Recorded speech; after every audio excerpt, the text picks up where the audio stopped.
Friends, ನನಗೆ ಇವತ್ತೇ ಗೊತ್ತಾಗಿದ್ದು ಊಸುರುವಳ್ಳಿ ಪದದ ಅರ್ಥ ಏನು ಅಂತ. ಏನು ನಿಮಗೂ ಗೊತ್ತಿಲ್ವಾ? ನೋಡ್ಕೊ ಬನ್ನಿ. ಎಲ್ಲ ಏಜ್ ಕ್ಯಾಟಗರಿನೂ ಇದೀವಿ. ನಮ್ಮೆಲ್ರಿಗಿಂತ ಚಿಕ್ಕವಳು ಅವಳು. ನನಗೆ ಅವಳಲ್ಲಿ ಕಂಡಿದ್ದು ಒಂದು ಮುಗ್ಧತೆ ಕಾಣಿಸ್ತು. ನನಗೆಲ್ಲೋ ಒಂದ್ ಕಡೆ ನಮ್ಮ ಮಧ್ಯದಲ್ಲಿ ಆ ಮುಗ್ಧತೆ ಇರುವಂತ ಒಂದು ಮಗು ಇರ್ಬೇಕು ಅಂತ ಅನ್ಸುತ್ತೆ. ಯಾಕೆಂದ್ರೆ ಒಂದು ಮಗು ಆ ಮುಗ್ಧತೆ ಇದ್ದಾಗ ಬಹುಶಃ ಬಿಗ್ ಬಾಸ್ ಮನೆಗೂ ಅದು ಚಂದವಾಗಿರುತ್ತೆ ಅಂತ ನನಗನ್ಸುತ್ತೆ.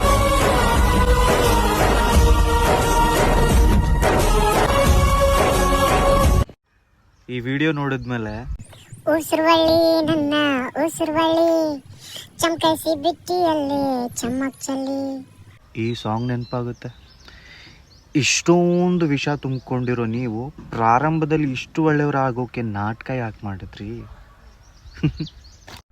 ಫಸ್ಟ್ ಡೇನೇ ಅಷ್ಟು ಒಳ್ಳೆತನ ಪೋರ್ಟ್ರೇ ಮಾಡ್ಕೊಂಡಿರೋ ನೀವು ಇವತ್ತಿಗೂ ಅದೇ ಕಂಟಿನ್ಯೂ ಮಾಡಿದರೆ ನಿಜವಾಗ್ಲೂ ರಾಜಮಾತೆ ಆಗ್ತಿದ್ರಿ.